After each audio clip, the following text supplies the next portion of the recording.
I was married into a born-again Christian family about 2 years ago. I knew my wife, my ex-wife now, my whole life, grew up together since grade school. She was raised into her parents' beliefs since childhood. Also, her parents own a church and are pastors of that church. My wife was married... Sorry, hang on 1 second. Sure.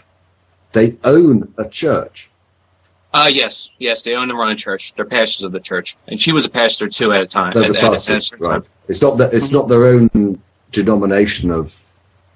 No, it's not their own denomination, but they ran a church, evangelical church. Okay, I'm sorry to interrupt. Do carry on. It's okay.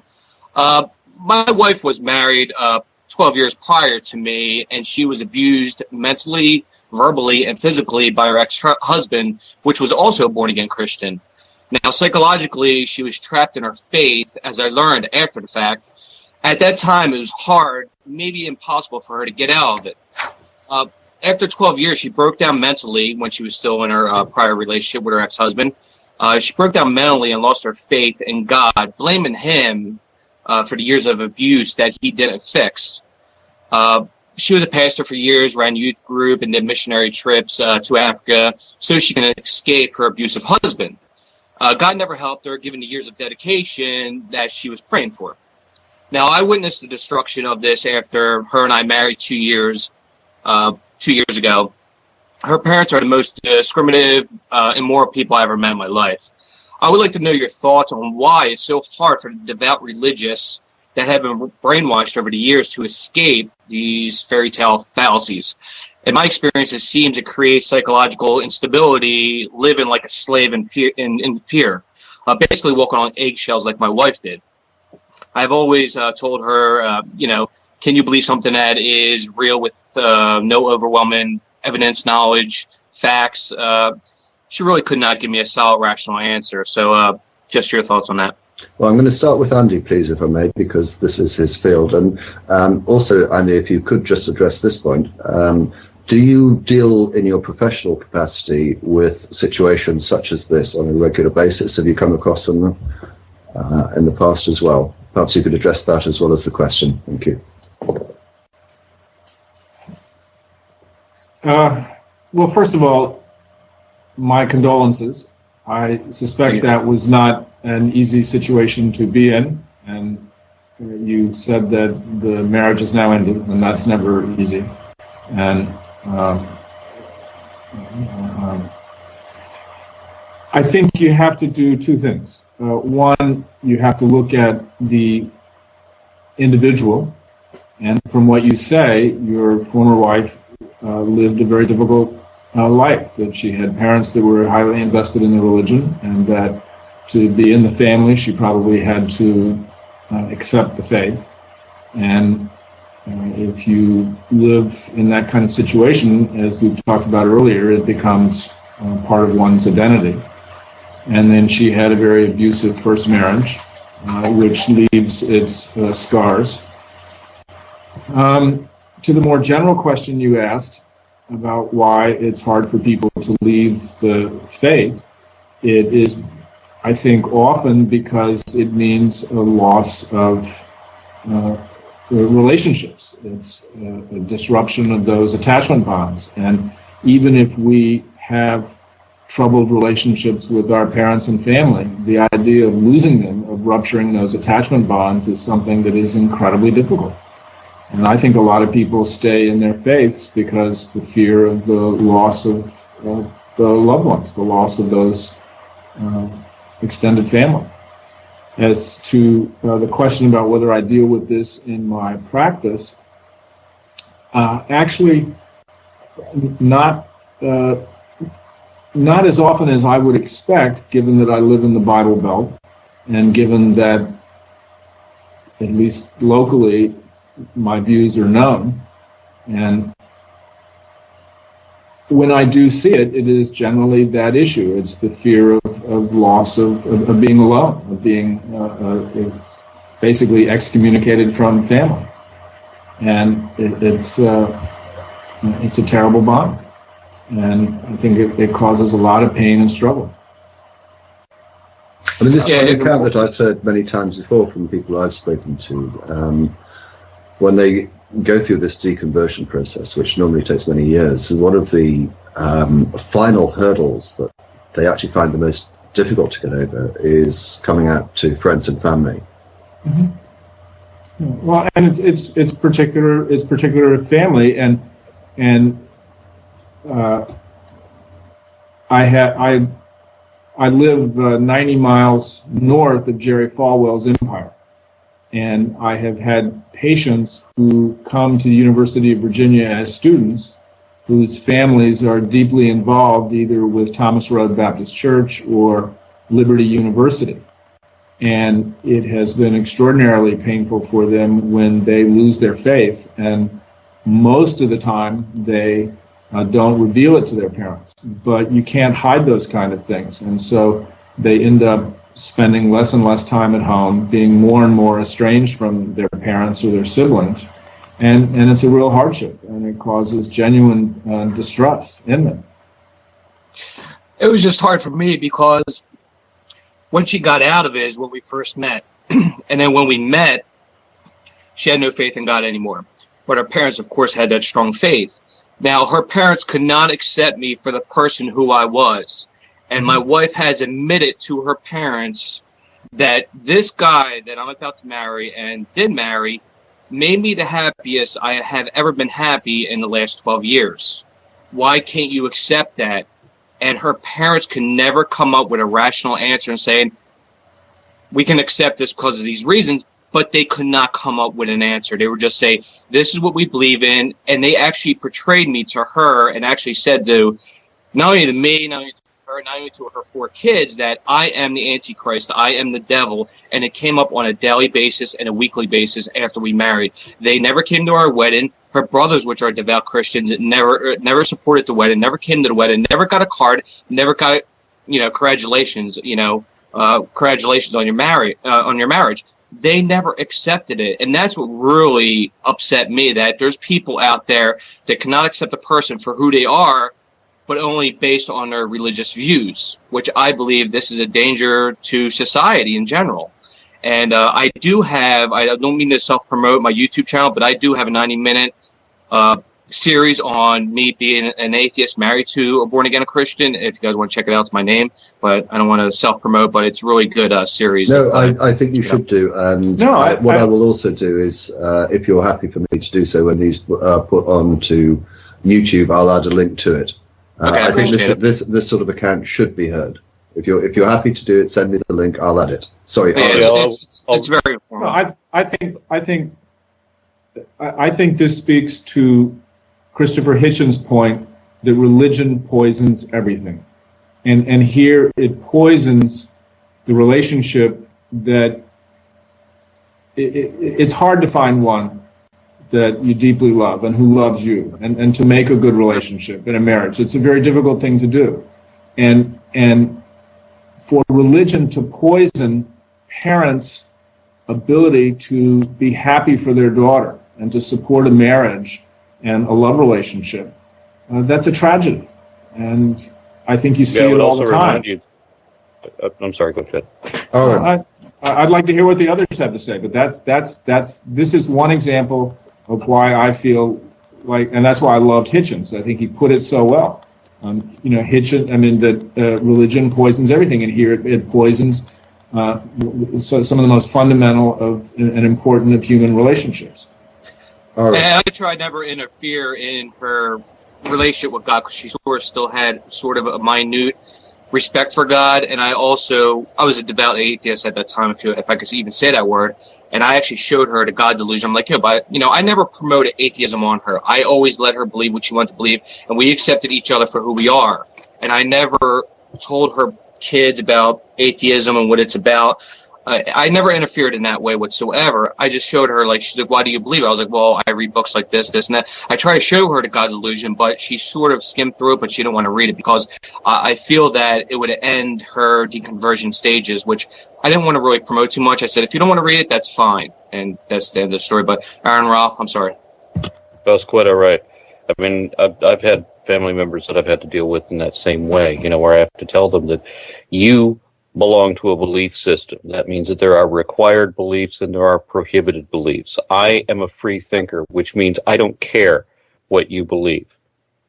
It may be of interest to me why you believe some of the things that you do, but that's it.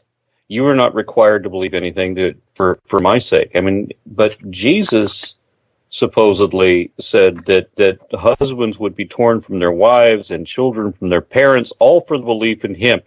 And I think that's a curious irony, given that all of these Christian organizations promote themselves as being family-oriented, yet they're all about hate and ostracizing family members who don't believe anymore, and people who will abandon their own children over the fact that they don't believe what they logically shouldn't believe in the first place. But this is the religion of love. This is what I can't get my head and around. Islam is a religion of peace. God loves us all. God tells us to love everyone. Treat our neighbor as ourselves. Oh, no, not if you don't believe.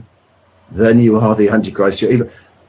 This is sick. I'm totally with Andy on this point.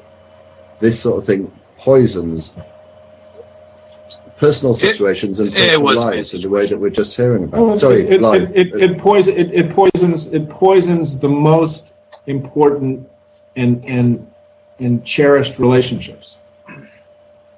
I mean, in this case, it's... Sorry, 1 second, Thunder. Live Life wanted to comment, and then I'll come to you, Thunder. No, I'm just saying. Sorry, I was just thinking real quick, but it was really ridiculous because she accepted me for who I was over her 37 years of believing what she believed, and then she was basically deconversion that she accepted me for who I was. I was basically giving her the life she always wanted, and then her parents basically gave her terminal guilt that she was going to go to hell, and then she, in the long run, ended up believing that, and we got a divorce over it.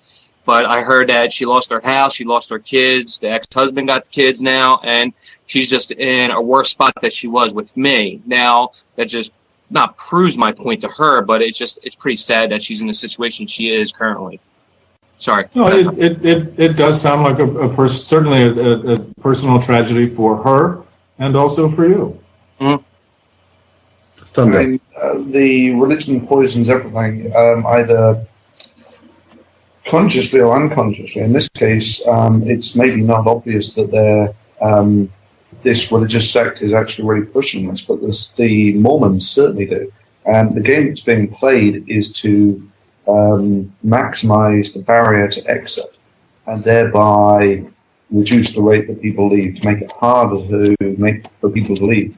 So you need people to be dependent internally on everyone else, because that means that if they then leave, they're completely stripped of all of the social support mechanisms that they previously had. And like I was saying, Mormons actually almost maliciously play that game. Yes, and also, I very much hope that Romney will be constantly questioned about his Mormonism. I agree 100% with that. And there are other things that sort of play into, why is it so hard for people to rip themselves away from these essentially cults? And earlier there's this we were saying there's this sort of hierarchy of social needs. Well, one of those needs is to socially conform, and the more homogeneous people are, and the harsher the penalties for not conforming, the harder it becomes to not conform with society. It's a very heavy penalty to pay for that. This is again something that you see a lot in cults. And if I could, one of my favorite essays is Nicholas Humphrey's essay, "What Shall We Tell the Children?" and about and I recommend it to everybody, because it deals with this issue of indoctrination of children and then the difficulty of them developing free thought, skepticism, open minds. And he speaks a lot about what you just mentioned, Thunder, about the barriers to leaving and the way that is set up. Andy, I noticed the time now. I've got one more caller I want to go in, so I apologise. I want to rush through a few points, if I may. What do you think that religious indoctrination of a child can amount to child abuse? Yes.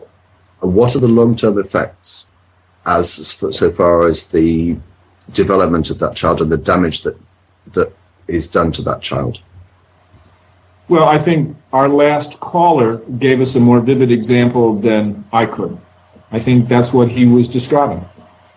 And you can see it in what he described of her personal life, how it affected her marriage. I would wonder if it was one of the things that made it difficult for her to get out of her first marriage, which sounded abusive, and it led to ultimately the destruction of a second marriage, and clearly impacted the life of our last caller. So I think you had it laid out. He's still with vividly. Oh, I see. Okay, but I think it's laid out quite vividly. Yeah. On that point, also, I just want to bring up that real quick. I don't want to take up all your time, but she had 4 kids that was raised in the religion and the faith that she was raised in, and I seen the damage that was done to the kids. They would actually go out on the street and preach to their friends about God, which I thought was damaging to the kids. And they were between the ages of 10 and 13. And we actually took them out when we were married on their first Halloween adventure. We took them on a haunted hayride, and we took them out for Halloween, which her parents condemned and really flipped out about. And the kids were really skeptical about going out on Halloween, but they cried. They didn't want to go out. They said it was Satan's holiday. But eventually, my wife put her foot down because it was her idea, not my idea, that, hey, it's a fun time. Let's go out and enjoy it. I did not have in no way contribute to her wanting to take kids out on Halloween. So we took them out on Halloween, and you know what? We took them on our first haunted hayride, and you know what? One of those kids tapped me on the shoulder on the way home, said, you know what? Thanks, Live Life. I really appreciate you taking me out. We actually had a really fun time. And you know what? That's what it's all about. You know what I mean? That's what it's all about. And I made a video on that too, and it's just ridiculous. It's just the stuff these kids have to put up with. I have neighbors who are extreme fundamentalists. And once upon a time when my daughter was a child, one of the neighborhood kids from that house showed up, knocked on the door, and asked if she could come out and play. But the little girl questioned, said, but first I have to know, is she a Christian? Because non-Christians will poison you. Yeah. Again, I would highly recommend, if you're not familiar with it, Nicholas Humphrey's essay, What Shall We Tell the Children? Because he makes the argument that children have a fundamental human right to be protected from religious indoctrination. It's a powerful essay.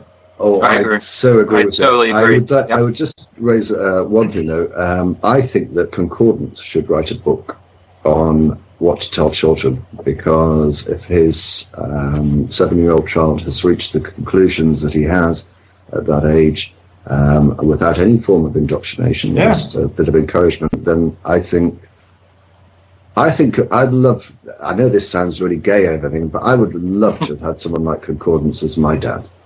Absolutely. I would agree. I love his videos. Good stuff.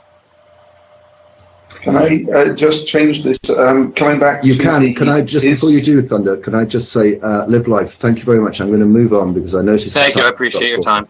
Thank you very much. Thunder, do go on whilst I bring the next caller in.